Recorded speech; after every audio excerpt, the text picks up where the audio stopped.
दोस्तों, स्वागत है आपका हमारे चैनल आर.के. वर्मा में। गंगाराम पटेल और बुलाखीराम नाई की 4 अकबर बीरबल से भी ज्यादा अधिक मजेदार कहानी वीडियो को पूरा जरूर देखें। दोस्तों, काशी यात्रा के 11वें पड़ाव में गंगाराम पटेल और बुलाखीराम नाई जिस शहर में रात्रि विश्राम के लिए ठहरे, वहां बुलाखीराम ने फिर एक अनोखा दृश्य देखा।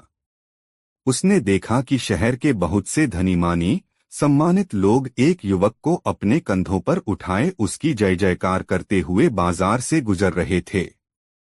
युवक अपना हाथ हिलाकर उनका अभिवादन स्वीकार कर रहा था। यह दृश्य देखकर बुलाखीराम वापस लौट पड़ा। रात को भोजन आदि से निवृत्त होकर बुलाखी ने यह घटना गंगाराम पटेल को सुनाकर उसका रहस्य भेदन करने के लिए कहा तो गंगाराम बोले, बुलाखी, इस घटना का रहस्य जानने से पहले मैं तुझे एक कहानी सुनाता हूँ। पहले उस कहानी को सुन लो। कथा के समापन पर इसका रहस्य अपने आप उजागर हो जाएगा। तो सुनाइए न पटेल जी वह कहानी। मैं तो बहुत बेताबी से उस कहानी को सुनने के लिए उत्सुक हो रहा हूँ, बुलाखीराम ने कहा। बुलाखी, अब से कुछ वर्ष पूर्व इस नगर में एक गरीब आदमी रहता था। उसका नाम था जीवाराम। जीवाराम दिन रात हाड़तोड़ मेहनत करता था, फिर भी उसे और उसके परिवार को बड़ी मुश्किल से ही भोजन मिल पाता था। जीवाराम की पत्नी का नाम था गुलकदी। वह अपने नाम के ही अनुकूल बहुत मृदु स्वभाव की थी। दूसरे लोगों के घरों में चौका बर्तन का काम करके वह अपने पति की मदद में लगी रहती थी। उन दोनों के एक बेटा भी था जिसका नाम दयाराम था, लेकिन लोग उसे तीसमार खां कहकर संबोधित करते थे। दयाराम भी अपने इस नाम को सुनकर खुश होता था। अब तीसमार खां उसका नाम कैसे पड़ा, यह भी सुनो। एक बार उसने झाड़ू से चौके में बैठी 30 मक्खियां एक ही झपट्टे में मार डाली थीं, बस तभी से उसका नाम पड़ गया तीसमार खां। यह परिवार जैसे तैसे करके अपना गुजारा चला ही रहा था कि एक दिन तकदीर की मार इस परिवार पर टूट पड़ी। नगर के उस क्षेत्र में हैजे की बीमारी फूट पड़ी, जिसमें जीवाराम की मृत्यु हो गई। दयाराम उर्फ तीसमार खां की उम्र उस समय 10 वर्ष की थी। पति की मृत्यु के बाद कुछ दिन तक तो गुलकंदी अपने पति द्वारा जोड़ी हुई थोड़ी सी संचित पूंजी से अपने परिवार का भरण पोषण करती रही, लेकिन जब सारी पूंजी समाप्त हो गई तो वह भी अपने पति की तरह मेहनत मजदूरी करके अपने परिवार का पेट पालने लगी। धीरे धीरे उसके पति को मरे हुए 10 साल का समय व्यतीत हो गया। तीसमार खां 20 साल का एक गबरू युवक बन गया। उसकी माता ने एक दिन उसे समझाया, बेटा दयाराम, अब तू 20 वर्ष का हो चुका है। अब तक मैं जैसे तैसे करके तेरा और अपना पेट भरती रही, किंतु अब मेरे हाथ पैर जवाब देने लगे हैं। अब तुझे चाहिए कि कहीं नौकरी या मेहनत मजदूरी का काम पकड़ ले और परिवार को चलाने में मेरी मदद कर। दयाराम उर्फ तीसमार खां ने मां के सामने तो अपनी सहमति व्यक्त कर दी, किंतु उसने न तो कोई नौकरी तलाश की और न किसी मेहनत मजदूरी पर गया। जाता भी तो कैसे? दरअसल वह एक आलसी और कामचोर व्यक्ति बन गया था। वह नौकरी करना ही नहीं चाहता था, क्योंकि मां की कमाई से उसके खाने पीने का प्रबंध हो ही जाता था। लेकिन कुछ समय बाद उसकी मां ने जब उसे ज्यादा प्रताड़ित किया तो वह कोई नौकरी ढूंढने के लिए तैयार हो गया। एक दिन वह राजदरबार में पहुंच गया। वहां उसने हाथ जोड़कर राजा से विनती की, अन्नदाता, मैं आपके राज्य का एक बेरोजगार युवक हूँ। मैं आपसे यह विनती करने के लिए आया हूँ कि आप मुझे कोई नौकरी दे दीजिए। कोई और दिन होता तो राजा उसे दुत्कार देता। ऐसे न जाने कितने बेरोजगार नौजवान रोज ही उसके दरबार में नौकरी पाने की फरियाद करने के लिए आते थे, लेकिन आज के दिन राजा विशेष रूप से प्रसन्न था। उसकी रानी ने उसे बताया था कि शीघ्र ही उसकी कोख से उसकी संतान जन्म लेने वाली है, इसलिए उसने बड़े विनोद भरे भाव में कहा, दे देंगे भई, तुम्हें नौकरी भी दे देंगे। पर पहले अपना नाम तो बताओ। यह भी बताओ कि तुम्हारे अंदर विशेषता क्या है। अन्नदाता तीसमार खां ने कहा, लोग मुझे तीसमार खां के नाम से पुकारते हैं। अब मेरा यह नाम कितना सार्थक है, यह तो वक्त आने पर ही पता चलेगा, पर मैं आपको यह विश्वास दिलाता हूँ कि जब भी आप मुझे कोई असंभव काम सौंपेंगे, मैं दिलोजान से उसे पूरा करने की कोशिश करूंगा। ठीक है, राजा बोला, आज से हमने तुम्हें राजकीय सेवा के लिए नियुक्त किया। तुम्हारा वेतन होगा 100 रुपये प्रतिदिन। किसी दिन वक्त आने पर हम तुम्हारे कौशल का इम्तिहान लेंगे। इस तरह तीसमार खां राजकीय सेवा में नियुक्त हो गया। बढ़िया वेतन और कामधंधा कुछ नहीं। तीसमार खां के तो पौ 12 हो गए। कुछ ही दिनों में उसने अपना पुराना कच्चा मकान तुड़वाकर रहने के लिए शानदार हवेली बनवा ली। उसकी मां ने भी अब दूसरों के यहाँ काम पर जाना छोड़ दिया और संभ्रांत गृहिणियों की तरह अपने घर में रहने लगी। लेकिन तीसमार खां की उन्नति से अनेक राजदरबारी उससे ईर्ष्या करने लगे। वे सोचने लगे कि कब मौका मिले और कब तीसमार खां को नीचा दिखाएं। संयोगवश शीघ्र ही एक मौका उनके हाथ लग भी गया। राज्य के एक हिस्से में कई दिनों से कुछ डाकू सक्रिय हो गए थे। उन्होंने लूटपाट आरंभ कर दी थी। राजा के सिपाही उन्हें पकड़ने में नाकामयाब हो रहे थे। डाकुओं का हौसला इतना हो गया कि ये लोग अब दिनदहाड़े डाका डालने लगे थे। राजा का प्रशासन इनके सामने असहाय होकर रह गया था। जब जनता में त्राहित्राही मचने लगी और वहां के लोग फरियादें करने राजा के पास पहुंचने लगे, तो राजा ने अपनी राजसभा बुलाई और दरबारियों से सलाह ली कि उन डाकुओं को कैसे पकड़ा जाए। इस पर गहन मंथन होने लगा। किसी ने राय व्यक्त की कि वह सारा इलाका सेना के हवाले कर दिया जाए।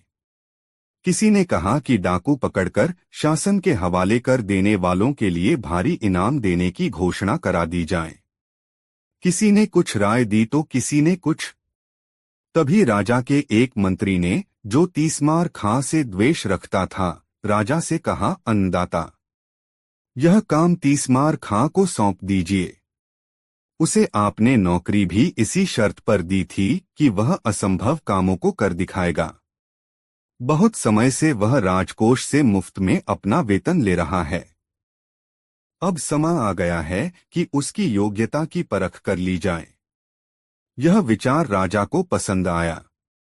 राजकार्यों में उलझे रहने के कारण यह बात उनके ध्यान से उतर गई कि उन्होंने तीसमार खां को नौकरी इसी शर्त पर दी थी कि वह असंभव कार्यों को संभव कर दिखाएगा। आज उसके इम्तिहान का अवसर आ पहुंचा था। उन्होंने तीसमार खां को दरबार में बुलाया और कहा, तीसमार खां, तुम्हें याद है कि हमने तुम्हें किस शर्त पर नौकरी दी थी? हाँ अन्नदाता, मुझे अच्छी तरह याद है, तीसमार खां ने कहा।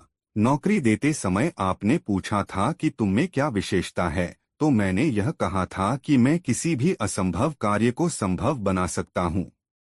बस तो समझ लो कि आज तुम्हारी परीक्षा की घड़ी आ पहुंची।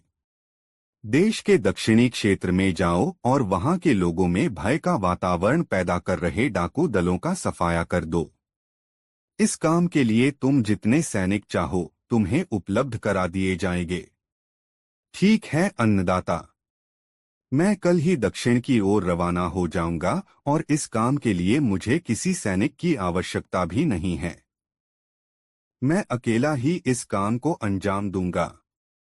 राम दूरामार खां राजा के सामने यह बात कह तो आया, किंतु घर आकर यह चिन्ता में पड़ गया। तलवार की तो बात ही छोड़िए, उसने तो कभी सुई तक नहीं पकड़ी में पड़ गया। सका सामना होना था दुदांत लुटरों से।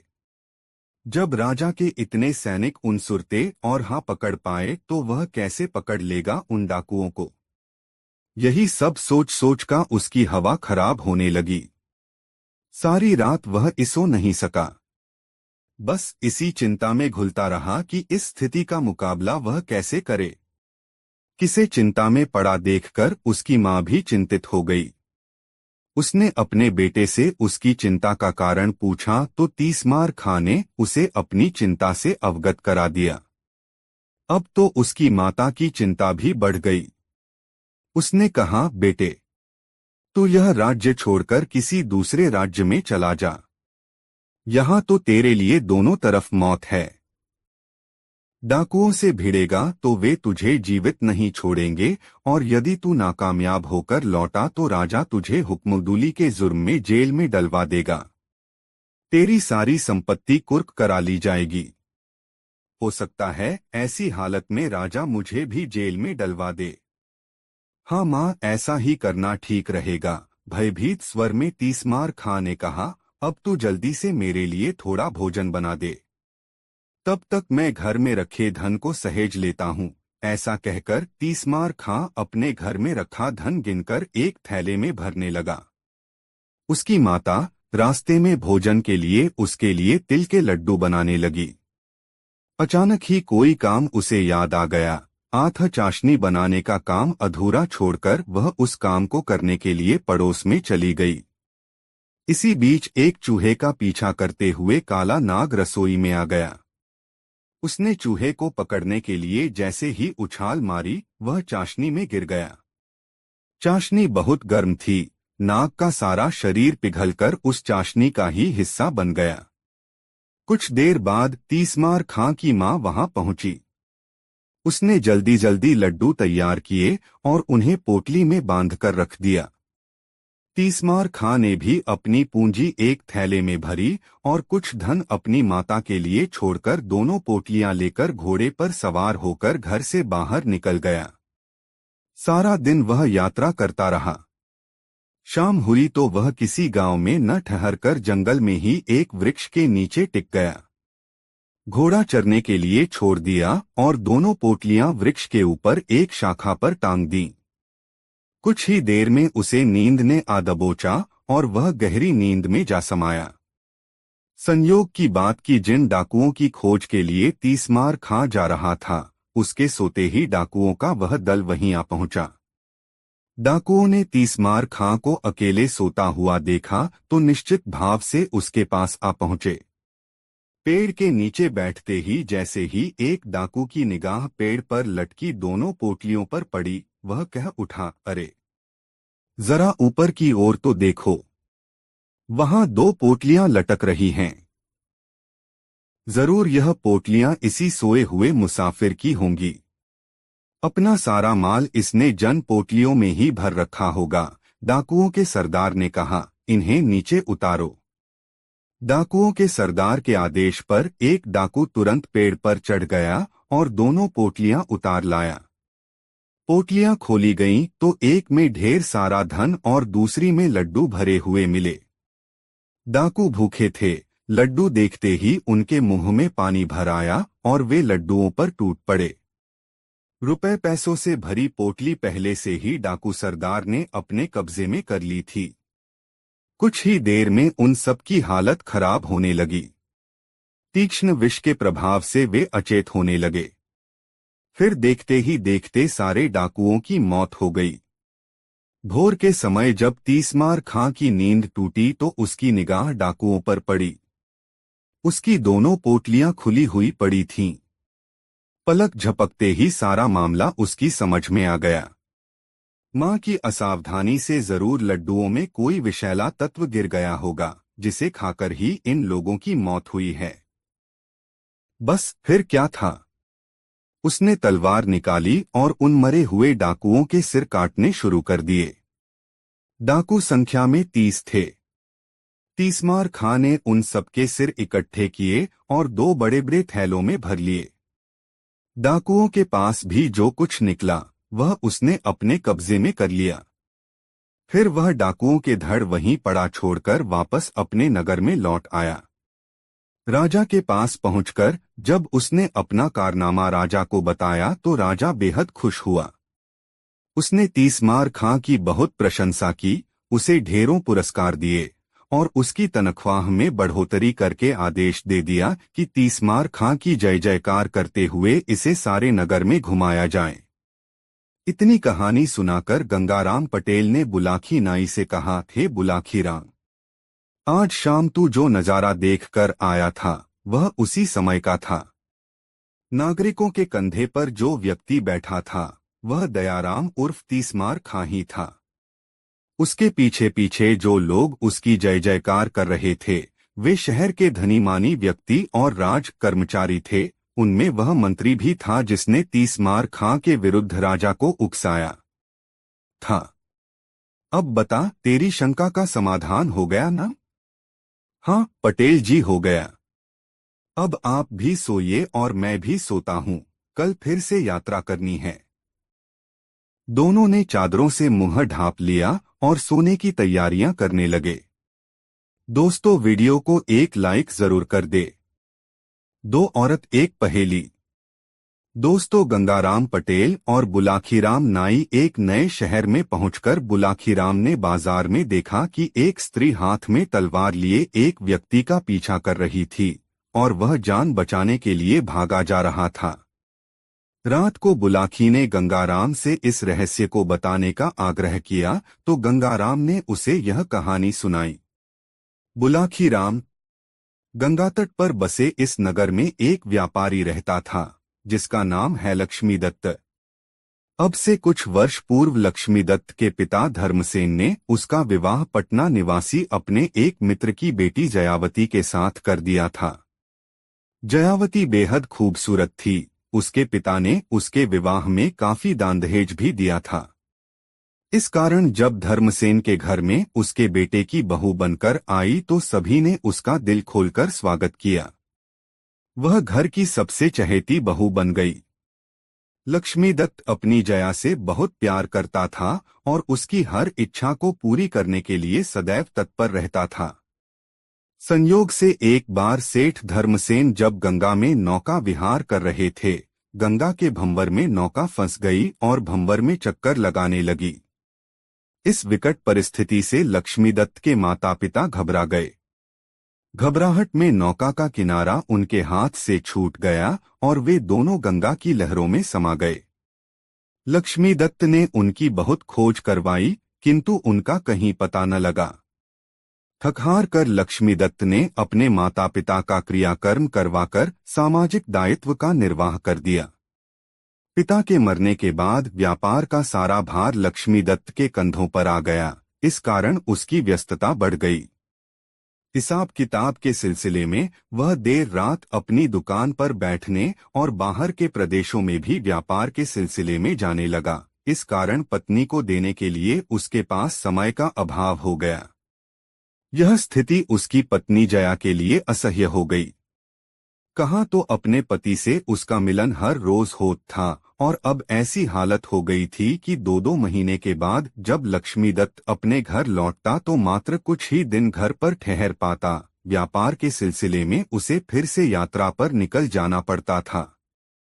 जया प्रतिदिन उसके लौटने की प्रतीक्षा करती और राम्र को अकेली ही अपने बिस्तर पर मन मारकर सो जाती थी। बुलाखी। जया जवान थी, उसकी भी कुछ उमंगें थीं, कुछ अरमान थे। पति का सान्निध्य पाने की लालसा उसके मन में हर समय विद्यमान रहती थी। आखिर जब वह बहुत व्याकुल रहने लगी तो एक दिन उसके कदम लड़खड़ाने लगे और वह अपनी कामवासना को शांत करने का कोई उपाय सोचने लगी। संयोगवश एक दिन एक मनिहारा उसके पास चूड़ी बेचने के लिए आया। मनिहारा गबरू जवान था। हट्टा-कट्टा शरीर, आंखों में सुरमा, सफेद कुर्ते पर कालो बास्कट पहने उसने जया के मकान पर आकर चूड़ी बेचने के लिए आवाज लगाई तो जया नीचे उतर आई। मनिहारे का रूप पहली ही नजर में जया के मन में उतर गया और जब मनिहारे ने जया का कोमल हाथ अपने हाथ में लेकर यह पूछा, कैसे रंग की चूड़ी पहनाऊं सेठानी, तो बरबस ही जया के मुंह से निकल गया, जैसे रंग की चूड़ियां तुम्हें पसंद हों। बुलाखी।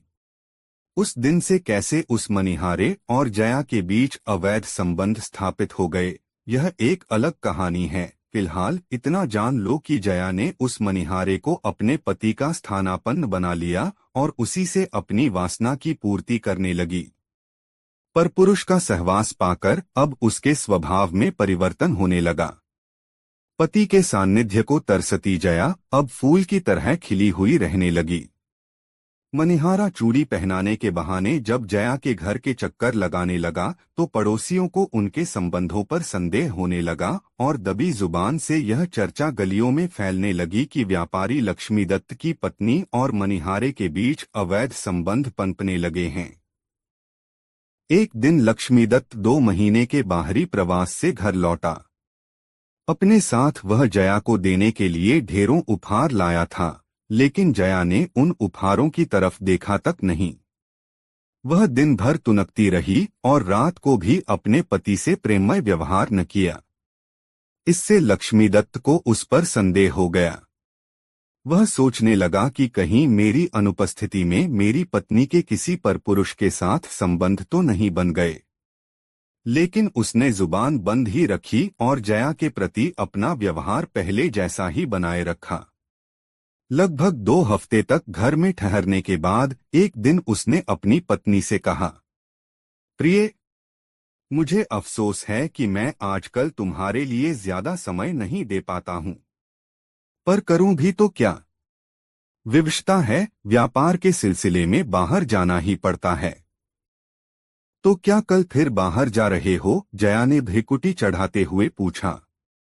हाँ, लक्ष्मीदत्त ने कहा, लेकिन तुम चिंता मत करो, सिर्फ हफ्ते भर का काम है। 1 हफ्ते बाद मैं पुनः लौट आऊंगा। ठीक है, जया बोली, मैं इतने दिन तक प्रतीक्षा कर लूंगी, पर तुम अपने स्वास्थ्य का ध्यान रखना। इस प्रकार पत्नी को आश्वस्त कर दूसरे दिन व्यापारी लक्ष्मीदत्त घर से व्यापार के बहाने बाहर निकल गया, पर वह शहर से बाहर न गया। सारा दिन उसने अपने एक मित्र के यहाँ बिताया और रात्रि के 10 बजे अपने मकान पर जा पहुंचा। मकान के पीछे एक ऊंचा आम का दरख्त था। लक्ष्मीदत्त उस दरख्त पर चढ़कर मकान की छत पर पहुंच गया। दबे पांव वह अपने कमरे की खिड़की के पास पहुंचा और खिड़की की एक झिरी से झांककर उसने जो दृश्य देखा, उसे देखकर उसका समूचा जिस्म क्रोध से जल उठा। अंदर उसी के बिस्तर पर जया उस मनिहारे की बाहों में सिमटी हुई थी। दोनों वासना की तरंगों में डूबे हुए एक दूसरे में समा जाने के लिए आतुर हो रहे थे। बाहर अंगारों पर लेटता हुआ लक्ष्मीदत्त किसी तरह स्वयं पर संयम बनाए रहा। वासना का उफान शांत हुआ तो जया ने अपने कपड़े व्यवस्थित किए और अपने प्रेमी उस मनिहारे से बोली, अब तुम नित्य ही रात को यहाँ आ जाया करो। मेरा पति यद्यपि 1 हफ्ते तक बाहर रहने के लिए कहकर गया है, किंतु मैं जानती हूँ वह 2 हफ्ते से पहले लौटेगा नहीं। यह सुनकर मनिहारे ने कहा, देखो सेठानी, मेरे लिए यहाँ रोज आना बहुत मुश्किल है।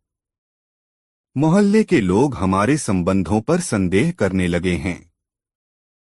अतः हमारे लिए अब यही उचित है कि या तो हम अपने संबंधों को हमेशा के लिए समाप्त कर दें या फिर क्या? या फिर किसी प्रकार तुम्हारा पतिरूपी कंटक सदैव के लिए हमारे मार्ग से हट जाए, मनिहारे ने कहा। दूसरा उपाय ही उचित होगा, जया ने कहा, लेकिन उस उपाय को अमली जामा कैसे पहनाया जाए, इस पर हम दोनों को ही विचार करना होगा। लक्ष्मीदत्त ज्यादा कुछ न सुन सका। उसने उसी क्षण निर्णय कर लिया, आज को रात ही आर पार लड़ाई लड़नी होगी। इससे पहले कि ये दोनों मिलकर मुझे मार डालें, मुझे इन दोनों में से एक को या दोनों को ही समाप्त कर देना चाहिए। ऐसा विचार कर वह पेड़ के रास्ते से पुनः नीचे उतरा, अपनी दुकान पर पहुंचा और वहां से एक तेज धार वाला खंजर लेकर पुनः अपने मकान पर पहुंच गया। दरख्त के रास्ते ही वह पुनः छत पर चढ़ा और उस खंजर की नोक से अपने कक्ष का दरवाजा धीरे से खोल लिया। तब उसने सोते हुए मनिहारे की गर्दन रेत डाली और दबे पांव अपने कक्ष से बाहर निकल आया। सुबह जब जया जागी तो उसने अपने प्रेमी को मरा हुआ पाया। यह देखकर वह घबरा गई। उसने सोचा कि यदि यह लाश उसके घर से बरामद हो गई तो निश्चय ही वही हत्यारी समझी जाएगी और इसका अर्थ होगा फांसी के फंदे पर झूल जाना। आठ बहुत सोच विचार कर उसने उस लाश से पीछा छुड़ाने का उपाय किया। उसने लाश के कई टुकड़े किए, उन्हें लेकर गंगा में बहा आई। एक बोरे में बंद किया और गंगा स्नान के बहाने उस बोरे को।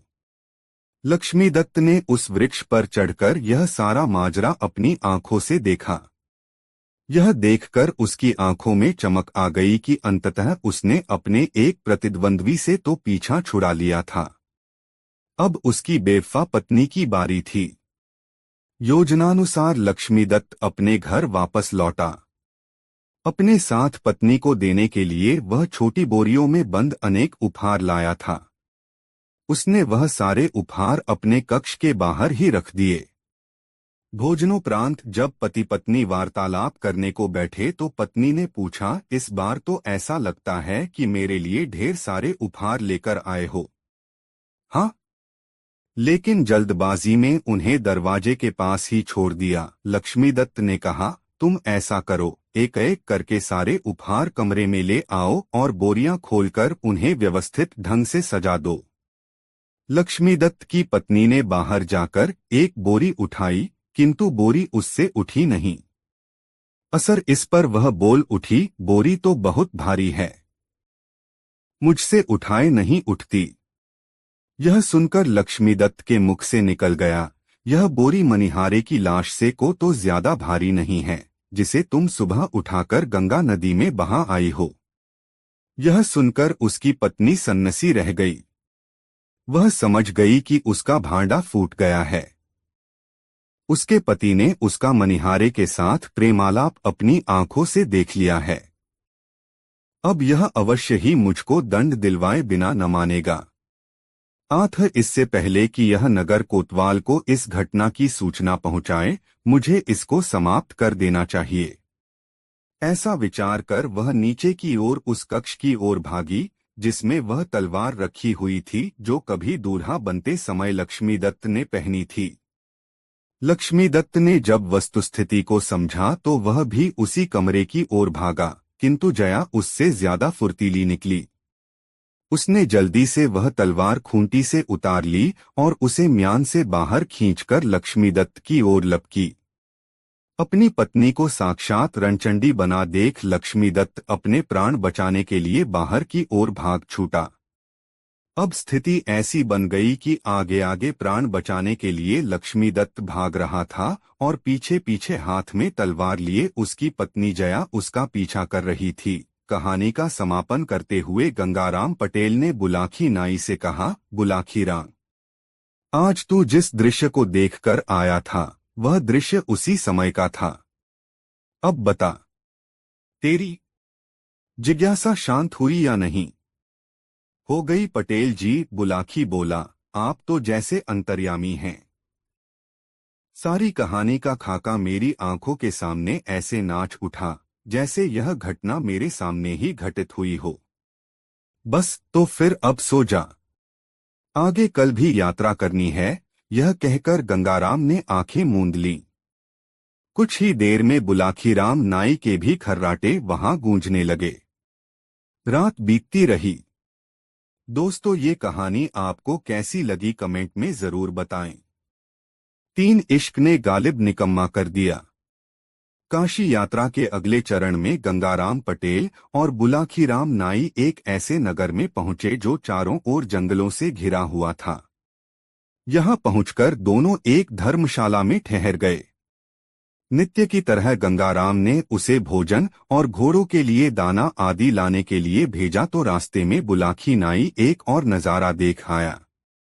रात को भोजनादि से निवृत्त होकर जब दोनों बिस्तरों पर लेटे तो गंगाराम ने उससे पूछा, बुलाखी, क्या बात है? क्या आज तूने यहाँ के बाजार में कोई नया नजारा नहीं देखा है? देखा है पटेल जी, देखा है, बुलाखी बोला। मैं अभी आपसे उसके विषय में पूछने की सोच ही रहा था कि आपने पहले ही टोक दिया। आज तूने क्या अजीब बात देखी? पटेल ने पूछा। पटेल जी, आज मैंने बाजार में लगभग 30 वर्ष का ऐसा नौजवान देखा जो बेहद गमगीन भाव में एक चबूतरे पर बैठा था। उसके मुंह से बार बार यह शब्द निकल रहे थे कि हाय रे अभागे। यह तूने क्या किया? और हाँ पटेल जी, उसकी हालत सचमुच दीवानों जैसी हो रही थी। मुझे उसके बारे में जानने की बहुत उत्सुकता हो रही है, इसलिए आप मुझे उस आदमी के बारे में बताइए। बुलाकी की बात सुनकर पटेल मुस्कराए, फिर उन्होंने कहा, बुलाकी, इस नगर से बहुत दूर एक गांव में सहगल नाम का एक आदमी रहता था। वह भोजन बनाने में बहुत माहिर था। जो कोई भी एक बार उसके बनाए हुए व्यंजनों का स्वाद चख लेता था, वह उसकी प्रशंसा करते हुए नहीं अघाता था। दूर दूर से लोग शादी विवाह के अवसर पर उसे बुलाने के लिए उसके पास आते रहते थे। उसकी प्रसिद्धि दूर दूर तक फैली हुई थी। एक बार किसी अपने मित्र के यहाँ शादी के अवसर पर बीजापुर के एक अमीर अयूब खां ने उसके बनाए हुए व्यंजनों का स्वाद चखा। उसे सभी व्यंजन बहुत स्वादिष्ट लगे। उसने अपने मित्र से उस कारीगर का नाम पूछा जिसने वह व्यंजन तैयार किए थे, तो उसके मित्र ने उसे सहगल से मिलवा दिया। अयूब खां तब उसे अपने साथ ही ले आया और अच्छे वेतन पर उसे अपना रसोइया नियुक्त कर दिया। बुलाकी, उस अमौर की 3 बीवियां थीं। बड़ी बीवी की उम्र 60 वर्ष, उससे छोटी बीवी की उम्र 40 वर्ष तथा जो सबसे छोटी बीवी की, उसकी उम्र मात्र 25 साल थी, जबकि स्वयं उस अमीर की उम्र 60 वर्ष से ऊपर हो चुकी थी। अमीर एक अयाश मिजाज आदमी था, इसलिए नई नई बीवियां रखने का उसको शौक था। सहगल ने वहां पहुंचकर रसोई घर की सारी व्यवस्था संभाल ली। वह नित्य नए नए व्यंजन बनाकर पूरे परिवार को खिलाने लगा। अयूब खां की सबसे छोटी बीवी का नाम था जुबैदा। अयूब ने उसके पिता को बहुत सारा धन देकर शादी की थी, इसलिए वह अपने पति से नफरत करती थी। जाहिरा तौर पर तो वह जताती रहती थी कि उसे अपने पति से बहुत मोहब्बत है, किंतु मन ही मन उसे कोसती रहती थी कि कब बूढ़ा मरे और मेरा इससे पिंड छूटे। बुलाखी, जब जुबैदा ने सहगल जैसे गबरू जवान को देखा तो वह उसकी ओर आकर्षित हो गई। वह जब भी अवसर मिलता रसोई घर में चली जाती और सहगल से बातें करते हुए उसे चाहत भरी नजरों से देखा करती थी। सहगल ने पहले तो उसकी तरफ कोई तवज्जो न दी, किंतु जब वह भी दिल के हाथों मजबूर हो गया तो एक दिन दोनों के दिल आपस में मिल गए। एक दिन जुबैदा ने उससे कहा, सहगल, मैं अपने बूढ़े खाविंद से तंग आ चुकी हूँ, तुम अगर मेरा साथ दो तो हम दोनों यहाँ से किसी और राज्य में भाग चलें। सहगल ने कहा, जुबैदा, मैं भी तुमसे प्यार करने लगा हूँ, किंतु मुझे डर है कि यदि तुम मेरे साथ भाग गईं तो यह बूढ़ा अमीर हमें पाताल से भी ढूंढकर मंगवा लेगा। फिर यह हमारी बहुत बुरी हालत बना देगा। कैसी बुजदिली की बातें कर रहे हो सहगल? मैं जानती हूँ यह बूढ़ा ऐसा कुछ करने वाला नहीं है। ज्यादा से ज्यादा यह कुछ दिन हमारी खोज कराएगा और फिर शांत होकर बैठ जाएगा, जुबैदा ने कहा। बुलाखी, कुछ तो चाहत का असर और कुछ जवानी का तकाजा, सहगल उसकी योजना से सहमत हो गया। फिर एक दिन जुबैदा ने अपने शौहर की तिजोरी साफ कर डाली और बहुत सा धन और जेवरात लेकर सहगल के साथ भाग गई। दोनों एक शहर में पहुंचे और एक किराए का मकान लेकर आनंदपूर्वक रहने लगे। उधर अयूब खां ने कुछ दिन तक तो उन्हें खोजने के प्रयास किए, किंतु फिर अपने दुर्भाग्य पर संतोष कर लिया। दरअसल उसे जुबैदा के भाग जाने का इतना गम नहीं था जितना अपने धन और जेवरों के चले जाने का था। सहगल और जुबैदा कुछ दिन तो जुबैदा के द्वारा लाए धन के बल पर ऐश करते रहे, किंतु जब धीरे धीरे धन समाप्त होने लगा तो दोनों चिंतित होने लगे। जुबैदा सहगल को फिर से अपना काम करने को कहने लगी, लेकिन क्योंकि अब सहगल को हराम की खाने की आदत पड़ चुकी थी, वह टालमटोल करने लगा। घर के हालात जब ज्यादा खराब हो गए तो मन मारकर सहगल ने फिर से एक हलवाई के यहाँ नौकरी कर ली। उस नौकरी से उसे इतने पैसे नहीं मिलते थे कि आराम से एक गृहस्थी का गुजारा हो जाता। पैसे की तंगी होने लगी तो सहगल और जुबैदा में रोज ही किसी न किसी बात पर तकरार होने लगी। घर का वातावरण विषाक्त हो गया। एक दिन जुबैदा बाजार से घर के लिए कुछ सामान खरीदने के लिए गई। वहीं उसकी मुलाकात एक ऐसे रईसजादे से हुई जिसके पास धन की कोई कमी नहीं थी। दोनों की आंखें चार हई तो उनके मिलने का सिलसिला चल पड़ा। परिणाम यह निकला कि एक दिन जुबैदा उसके साथ भाग गई। दिन भर नौकरी करने के पश्चात शाम को जब सहगल अपने घर पहुंचा तो घर खाली था। सहगल समझ गया कि जिस तरह मुझ पर आसक्त होकर जुबैदा मेरे साथ भाग आई थी, उसी तरह उसकी निगाहें किसी और नौजवान के साथ मिल गईं और वह उसे छोड़कर चली गई। बस तभी से वह बेहद उदास रहने लगा। बुलाखी गंगाराम ने आगे उसे बताया, बेचारे सहगल के दुर्भाग्य का सिलसिला यहीं पर खत्म नहीं हुआ। एक दिन बूढ़ा अयूब किसी काम से इस नगर में आया। वह एक हलवाई की दुकान पर मिठाई खरीदने के लिए पहुंचा तो सहगल पर उसकी नजर पड़ गई। बस फिर क्या था, उसने उसे राजा के सैनिकों द्वारा पकड़वा दिया। अयूब ने उस पर अपनी बीवी को भगाने और अपने धन को चुरा लाने का इल्जाम लगाया। नतीजे के तौर पर सहगल को 6 महीने के लिए जेल में डाल दिया गया। सजा काटकर जब वह अपने घर लौटा तो अपने मकान पर किसी और व्यक्ति का कब्जा पाया। मकान मालिक ने किराया न चुकाने के कारण अपना मकान किसी और को दे दिया था। इतना ही नहीं, जब सहगल अपने पुराने काम को करने के लिए अपने मालिक उस हलवाई के पास पहुंचा तो उसने भी उसे नौकर रखने से साफ मना कर दिया। बस तभी से उसकी हालत दीवानों जैसी हो गई। वह प्रायः चौराहों पर बैठा रहता और मुंह से ठंडी आहें निकालता हुआ यह कहता रहता कि हाय रे अभागे, यह तूने क्या किया। कहानी को विराम देकर पटेल ने कहा, बुलाखी, अब तो तू समझ ही गया होगा कि वह व्यक्ति कौन था। हाँ पटेल जी, सब समझ गया, बुलाखी बोला, वह वही अभागा सहगल था। बेचारा सहगल, उसके साथ तो बहुत बुरी बीती। जो जैसा करता है उसका फल उसे वैसा ही मिलता है। फिर ऐसे लोगों के साथ कैसी सहानुभूति। पटेल बोले, अब तेरे प्रश्न का उत्तर तुझे मिल गया है। आठ चादर ओढ़ और सो जा, मुझे जोरों की नींद आ रही है, कहकर पटेल ने अपने पाँव फैला लिए और लंबी तान कर सो गए। बुलाखी भी कल की यात्रा के विषय में सोचता हुआ नींद के हवाले हो गया।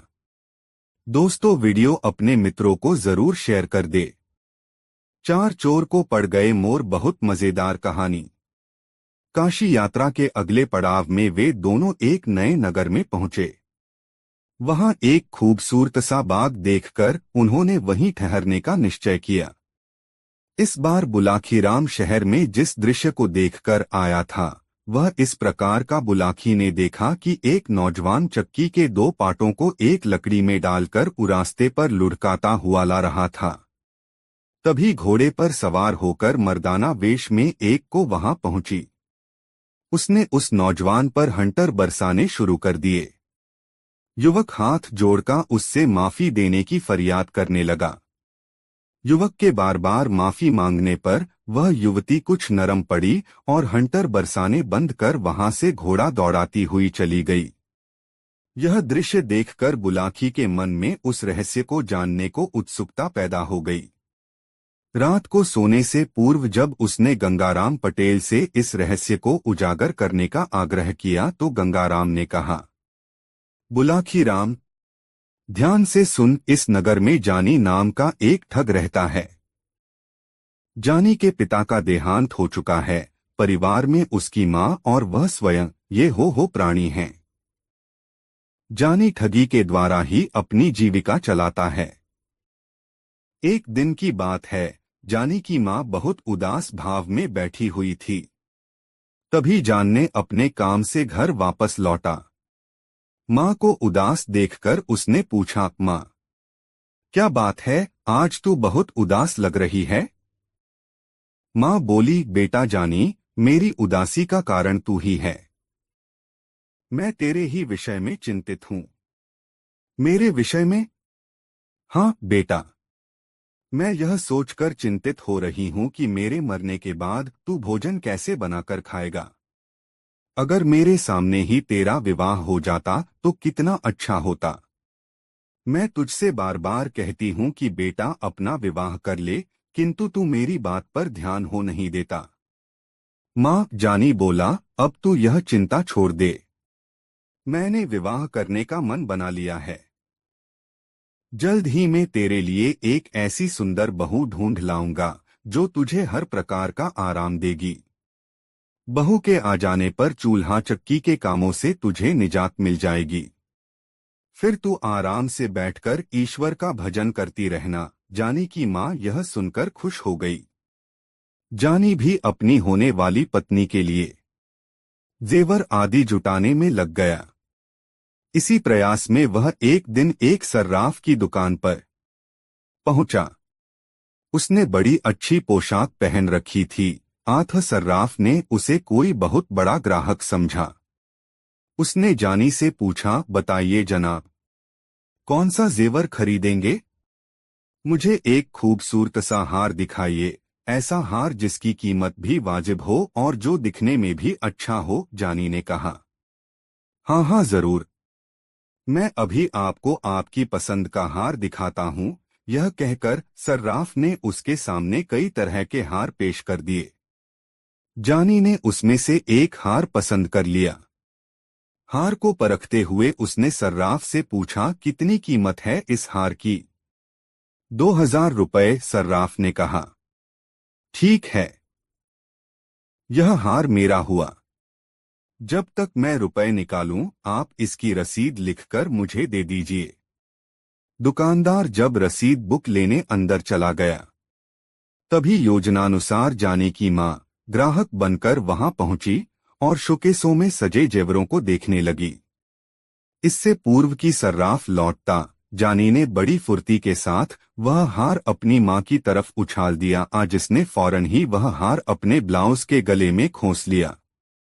जब तक सर्राफ रसीद लेकर लौटा, वह हार लेकर वहां से रफूचक्कर हो गई।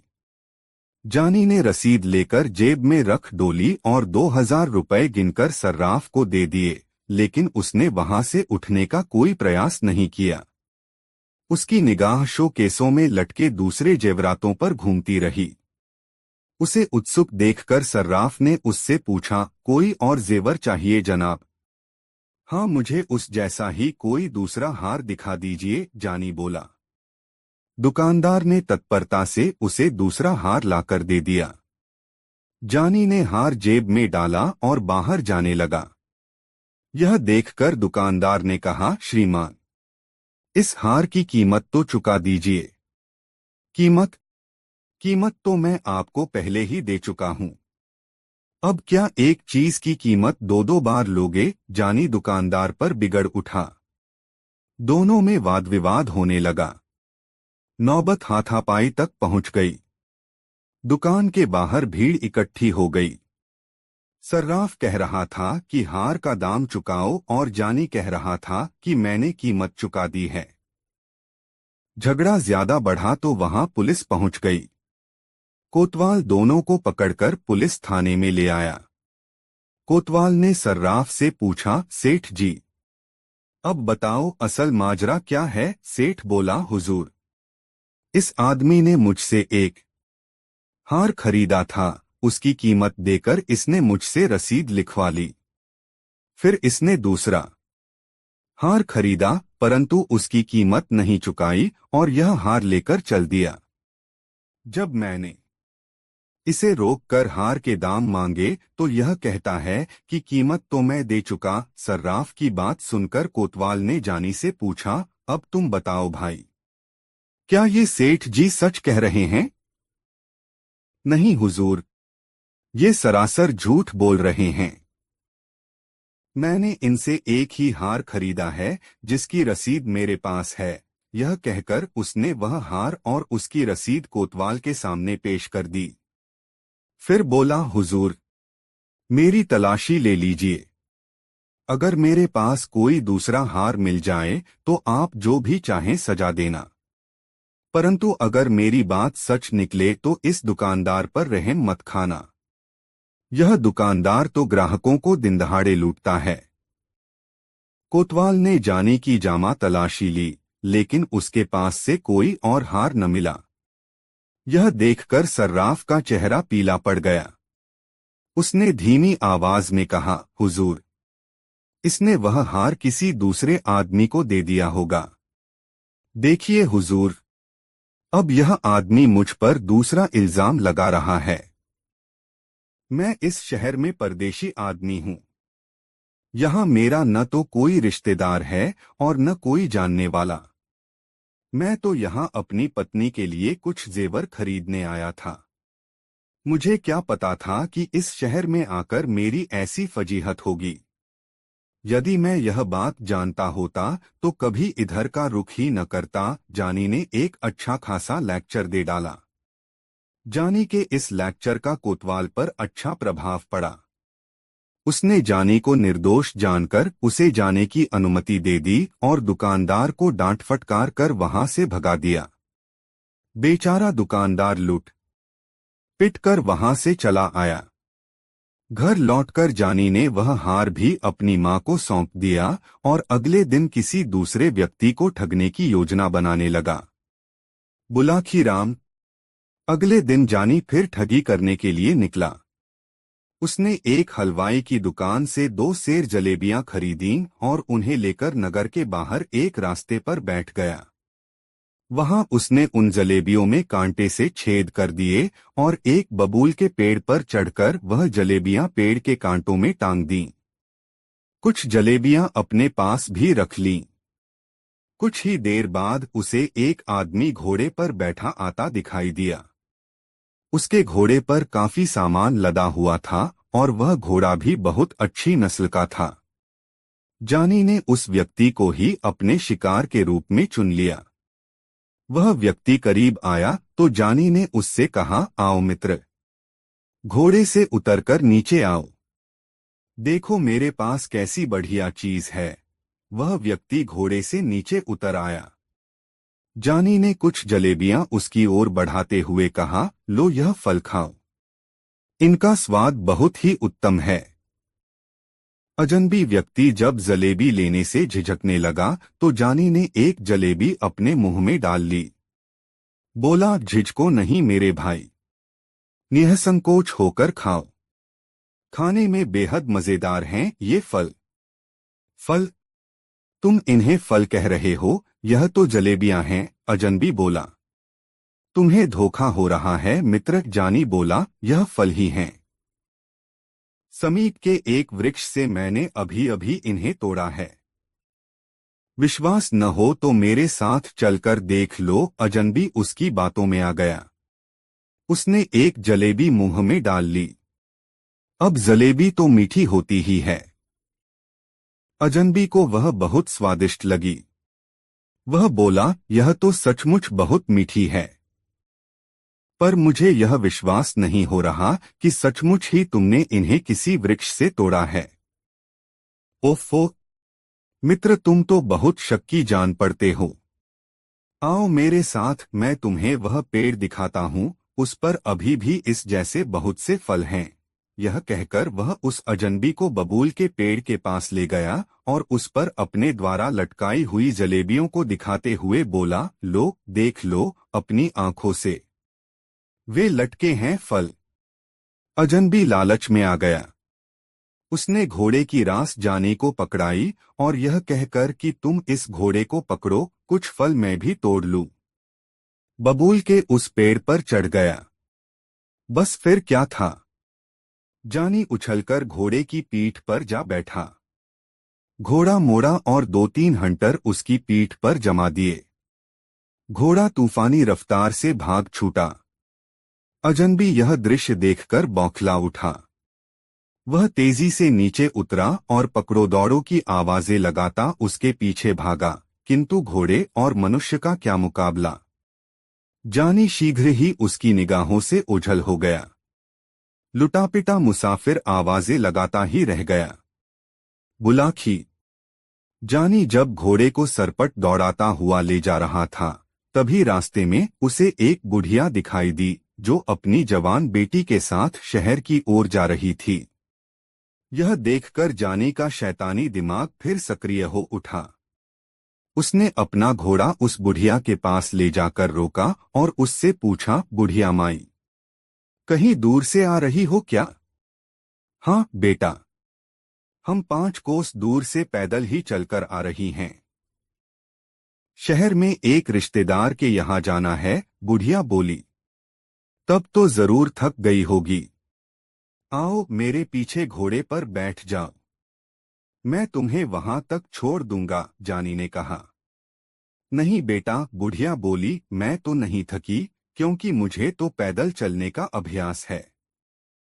हाँ, यह मेरी बेटी जरूर थक गई है, कभी इतनी दूर पैदल नहीं चली है न, इसलिए तुम मेरी जगह इसे कुछ देर के लिए अपने पीछे बिठा लो। जानी ने तब उसकी जवान बेटी को अपने पीछे घोड़े पर बिठा लिया। बुढ़िया ने कहा, बेटा तुम सचमुच एक रहमदिल आदमी हो, वरना आज के जमाने में कौन किसी की मदद करता है। अच्छा जरा अपना नाम तो बता दो। मेरा नाम है जमवाई राजा, ऐसा कहकर जानी ने घोड़े को एड़ लगा दी। घोड़ा तेजी से आगे की ओर भाग छूटा। यह देखकर बुढ़िया चिल्लाने लगी, ओ जमवाई राजा रुको, मेरी बेटी को कहाँ भगाए ले जा रहे हो? अरे कोई मेरी मदद करो, जमवाई राजा मेरी बेटी को भगाए ले जा रहा है। उसकी पुकार सुनकर लोग हंसने लगे। एक व्यक्ति कहने लगा, अरे बुढ़िया माई, तेरी बेटी को तेरा जमवाई ले जा रहा है तो इसमें बुरी बात क्या है? पत्नी तो अपने पति के ही साथ जाएगी न, फिर तू इतना क्यों चिल्ला रही है? बेचारी बुढ़िया हाथ मलकर रह गई। जानी ठग उसे भी चूना लगा गया। बहरहाल जानी उस युवती को लेकर अपने घर पहुंचा। लड़की चिल्लाने लगी तो जानी ने उसके मुंह पर कपड़ा बांध दिया। उसके हाथ पांव भी बांध दिए ताकि वह भाग न सके। फिर वह अपनी माँ से बोला, माँ, तू मुझसे विवाह करने को कह रही थी न? देख यह बहू लाया हूं तेरे लिए। यह सुनकर बुढ़िया खुश हो गई। उसने लड़की की बलैया ली और जानी से कहा, बेटा बहू तो अच्छी है, परंतु तुमने हाथ पांव और मुंह क्यों बांध दिए हैं? अरे खोल दे इसके हाथ पांव को, यह तो मेरी बड़ी प्यारी बहू है। यह कोई गड़बड़ थोड़े ही करेगी। फिर उसने उस युवती के सिर पर हाथ फिराते हुए उससे पूछा, क्यों बहू? चीखेगी, चिल्लाएगी तो नहीं? युवती भी हालात को समझ गई थी। उसने गर्दन हिलाकर सहमति व्यक्त कर दी। उसने मन में सोचा कि मौका हाथ लगने दे बुढ़िया, तुझे और तेरे इस ठग बेटे को ऐसा पाठ पढ़ाऊंगी कि तू भी क्या याद रखेगी। उस रात जानी की माँ ने अपनी नई बहू के लिए बहुत स्वादिष्ट व्यंजन बनाए और अपने हाथों से उन्हें उस युवती को खिलाया। अगले दिन जानी की तथाकथित बहू ने जानी से कहा, ऐ जी सुनिए, अब तो मैंने भी फैसला कर लिया है कि आपकी पत्नी बनकर ही इस घर में रहूंगी। पर ऐसा करने से पहले मुझे अपनी गृहस्थी का सामान भी इकट्ठा करना होगा। आप ऐसा कीजिए, बाजार चले जाइए और एक चक्की खरीद लाइए। मैं अपने हाथों से आटा पीसकर उससे आपका भोजन तैयार किया करूंगी। इतनी कहानी सुनाकर गंगाराम पटेल ने कुछ क्षण के लिए विराम लिया। हुक्के के 2-3 घंट लिए और आगे बोले, बुलाखी, स्त्री की जात बहुत विचित्र होती है। स्त्रियां चरित्र के बारे में अनेक कहावतें कही और सुनी जाती हैं। कहते हैं कि जब इसका भेद ब्रह्मा ने भी नहीं पाया तो आदमी की क्या औकात। जानी उसकी बातों में आ गया और उसी समय चक्की लाने के लिए बाजार को चल पड़ा। जब उस युवती को यह विश्वास हो गया कि अब जानी काफी दूर चला गया है तो उसने उठकर अंदर का कुंडा बंद कर लिया। टहलती हुई वह जानी के मां के करीब आई और किसी चीते की तरह तेजी से उस पर झपट पड़ी।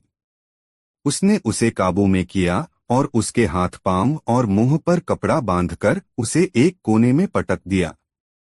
अब उसने पूरे घर को खंगालना शुरू किया। घर की सभी मूल्यवान चीजें जैसे जेवर, रुपए, पैसे आदि खोज खोज कर एक बड़े से थैले में भर लिए। अपना जनाना लिबास उतारा और जानी के कीमती मर्दाना कपड़े पहन लिए। फिर उसने थैला उठाया और उसे घोड़े की पीठ पर रख लिया। वह घोड़े पर बैठी और उस पर सवार होकर बाहर चली गई। जानी की मां उसे जाते हुए देखकर टुकुर टुकुर ताकती रह गई।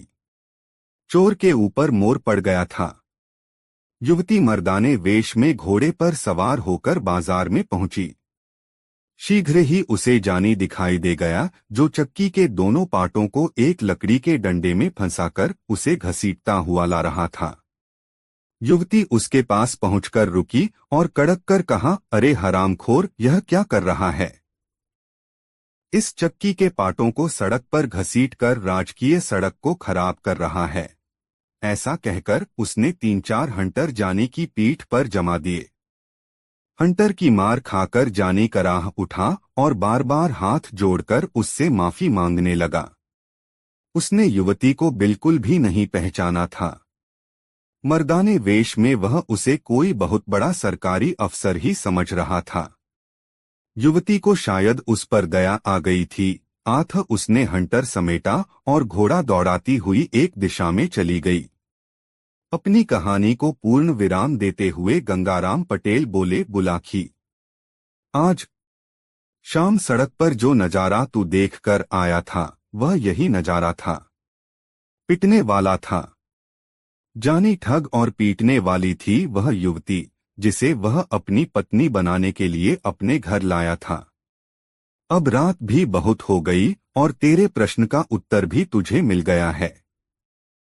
आथ अब आराम से सो। मेरी आंखों में भी नींद गहराने लगी है और फिर सुबह आगे की यात्रा भी तो करनी है। यह कहकर उन्होंने पैर फैला लिए। बुलाखी भी सोने का प्रयास करने लगा। दोस्तों, गंगाराम पटेल और बुलाखीराम की यह कहानी आपको कैसी लगी कमेंट बॉक्स में जरूर बताएं। ऐसी और नई नई मजेदार कहानी सुनने के लिए हमारे चैनल आरके वर्मा को सब्सक्राइब जरूर कर लें और यह वीडियो अपने मित्रों को जरूर शेयर करें। वीडियो देखने के लिए आपका धन्यवाद।